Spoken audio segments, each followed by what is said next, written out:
All right, make sure you get your tickets to the live show. It's going to be September 20th, 2025 in San Diego, featuring Carl, Paulie, Horacio, and Nerys, and possibly some more guests. So get on that now. You're not going to want to miss this one. All right, welcome back. We are back. Our fancy golf shirts on. I am not golfing today, unfortunately.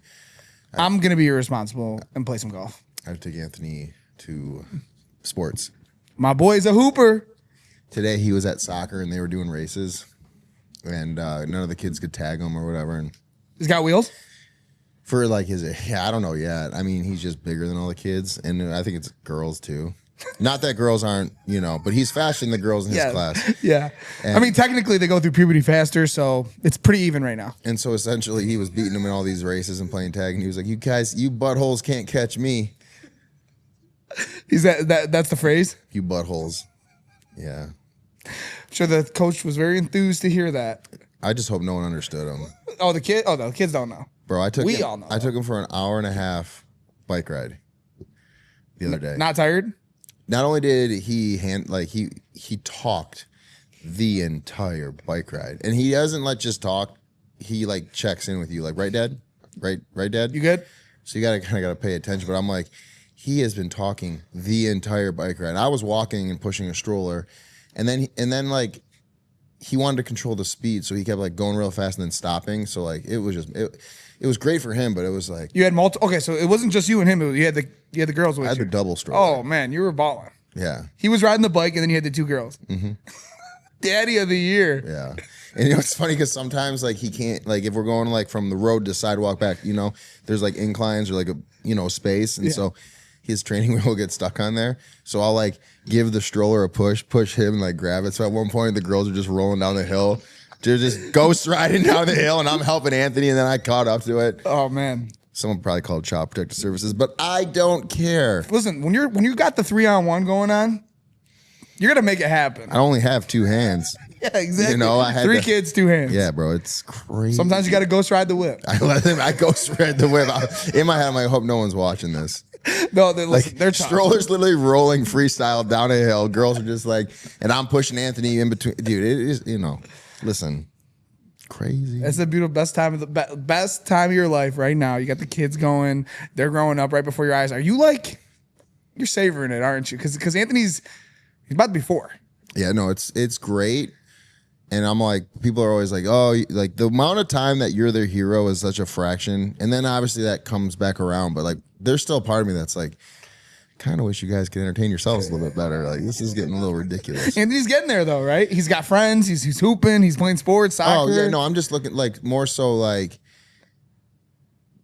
toddlers just need a lot of one-on-one time and attention. But they think I'm a jungle gym. So I'll be working and I got one with their hands around my neck hanging from me. If I'm walking from room to room, someone's holding on to my legs. It's Anthony will literally be like, "Where are you going?"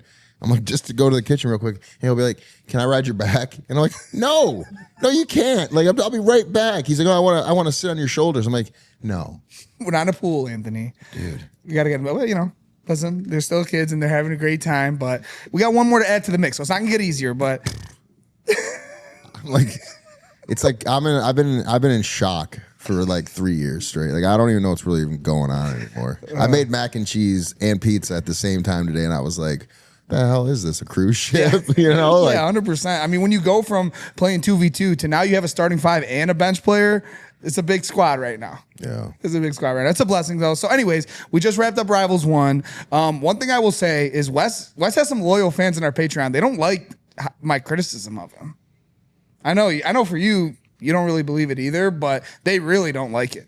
Well, because of if you take out the longevity of it, yeah, and everything that he has done, yeah, this is it's really you're judge what people also in the Patreon need to remember is you're judging it based on this season and the only seasons I've seen in his social media activity. You don't have.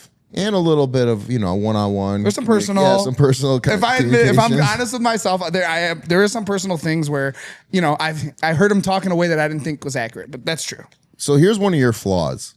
Tell me. Here's one of your flaws as a person. Please. Is you're vindictive, and you try to do it in a respectful, nice way, and then play off that you don't have a bias towards the person that you're actually being vindictive towards. there's sometimes where Like, I if don't, you would and sometimes just- where I do. Right, but like for the most part, you're like if Wes and you didn't have beef in multiple avenues of life, and you were just watching this season, you'd be like, yeah, he's super cocky, but you take people's words for it, and you'd be like okay with it. But instead, you have to go and push and do your thing, and then pretend like you're like, oh, this is just my unbiased opinion as a fan of just this season. I don't know anything else, but you do.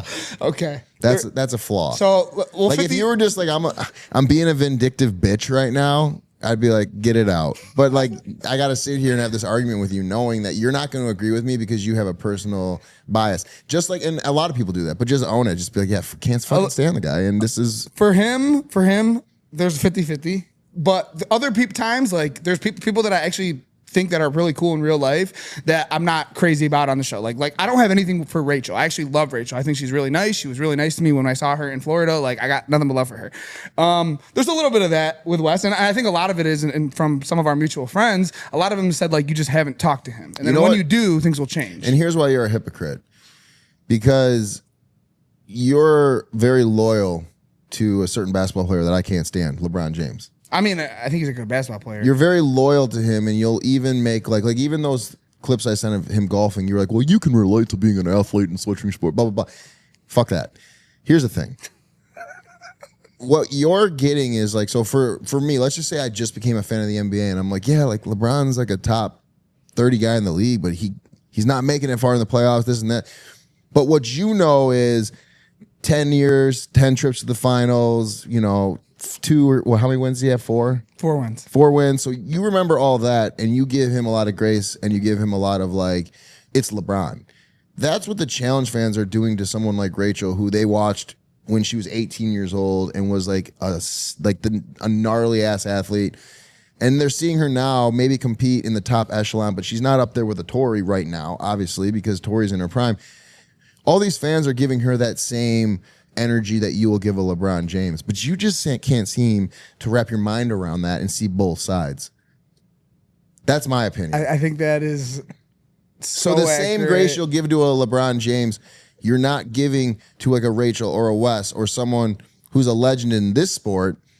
You're not giving them that same grace because you don't know the history. Mm-hmm. So sometimes you got to take a step back and be like, people love this person because they dominated. Like I've seen what Wes did on his win duel. Fresh Meat 1 was very impressive. Then he had some rough seasons. Everyone has rough seasons.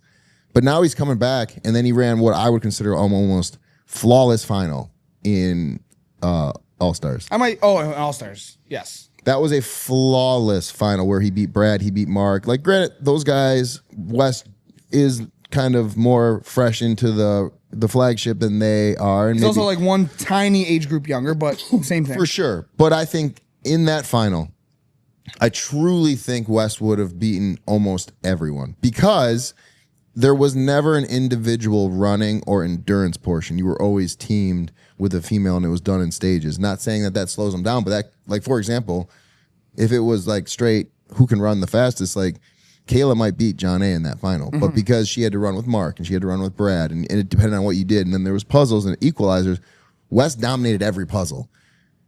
So in a final like that, the checkpoints are what really make the difference. And Wes flawlessly puzzles, eating every aspect of that final, the checkpoints, he dominated. So I have the utmost respect for him as a competitor.